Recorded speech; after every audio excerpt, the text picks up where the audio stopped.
Hi, this is Father Daniel Gunn, your priest here at St. Andrew's. I know it's hard to believe, but next week is Ash Wednesday, um, February the 17th. I want to be sure I got the date correct, February 17th. And we will be having three in-person services. We'll also broadcast two of those services virtually, and that information will be listed along with this video, so you can look for that there. What I'm coming to you today is to think about how you can have a Holy Lent this year. Because during the course of the liturgy, I will invite you to the observance of a Holy Lent. Most of us think of Lent in terms of giving up something. It's really hard to think about giving up something in a year where we've given up so much. I know Eliana and I were talking the other day. It's been a year since we've been out to eat together. Yeah, it's a long time. Yeah, we've continued to order in, but it's not the same thing as going on a date, kind of. Lots of other things that we've given up. We've given up handshakes, we've given up hugs. So rather than asking you to give up something, I'm going to ask you to think of it another way. I've told you this story before, but let me tell you again. Years ago, when I was first ordained, my spiritual director was Brother Douglas Brown, the prior of Holy Cross Monastery. Saintly man in so many ways, but very practical and down to earth. Smoked a pipe, and whenever I would go to see him, he would envelop me in a hug, and for the rest of the day, I would smell like his pipe. Walked around barefoot all the time. The only time he ever wore shoes was when I saw him in New York City, when he had to go to the cathedral or to the Dawson offices for something. One day, oh, and I should add, he always wore short pants.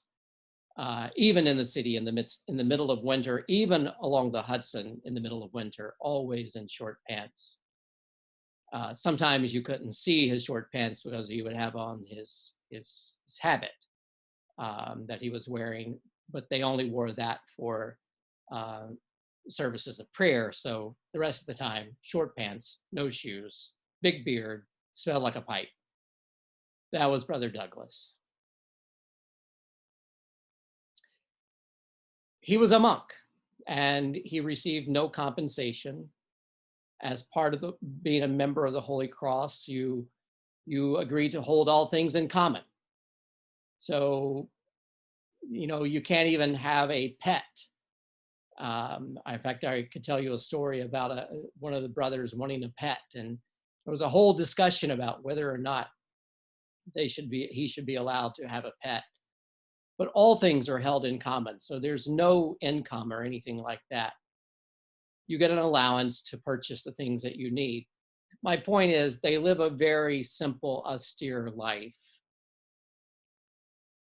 And one day, as I was preparing for Lent, I asked Brother Douglas, I said, "What are you going to give up for Lent?" And he looked at me like I had two heads, and he said, "Daniel, I'm a monk. What more could I give up?" It was then and there that I began to learn more and more about the spiritual discipline of taking on something. That Lent too often is, we think of it as giving up something.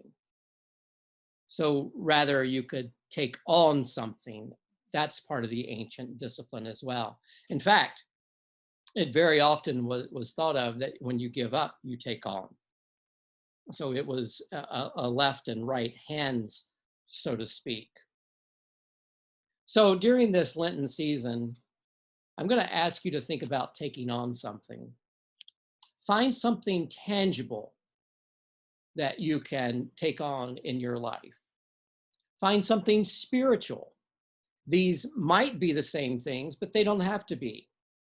So maybe you take on a little bit of exercise. Maybe you take on reading a book. Maybe you take on a task that you've been putting off for forever, just for these 40 days of Lent. Remember, Sundays technically don't count. So just take on something, but include a spiritual discipline in that. So for example, you could take on listening to noonday prayer each day, Monday through Friday. Tune in to the St. Andrew's Facebook page, or you could get the Zoom information and tune in every day via Zoom to listen. You could take on Bible reading. So for example, there are 150 Psalms, and there's 50 days between Ash Wednesday and Easter. And so if you read 3 Psalms a day, and some of them are incredibly short, so Psalm 119 is very long. Maybe you want to read Psalm 119 in one day or break it up into 2, but some of the Psalms are just a couple of verses. So take on maybe reading an average of 3 Psalms a day, and between Ash Wednesday and Lent, you'll be through the book of Psalms. Or depending on which version you're using, there are either 66 books or 84 books of the Bible. We have 84 in ours because we have the apocryphal books. So if you think about it, if you just read 2 chapters from each book, then some of the books, that would be the whole book. There's only 1 chapter. So if you think about just reading 2 chapters from each book, or if you think of the 66, you just read 1.5. You would have read a chapter or 2 from each book of the Bible. Or you could pick up. If you're not coming to church on a regular basis yet, maybe you could pick up call the office and pick up a forward day by day, or if you are coming, pick up a forward day by day. I believe you can even find them online sometimes. Maybe there's something else that you could do that would develop and encourage your spiritual life. Whatever it is, I encourage you to take on something tangible and physical and something spiritual. They can be the same thing. For example, you could change your posture of daily prayer. Maybe you kneel. Maybe you stand to pray. I don't know. But I do believe that if you ask God, something will come to you. Some things will come to you. It shouldn't be something you feel guilty about. It should be something that will develop your life. Because the goal here is not just to take it on for the Lenten season.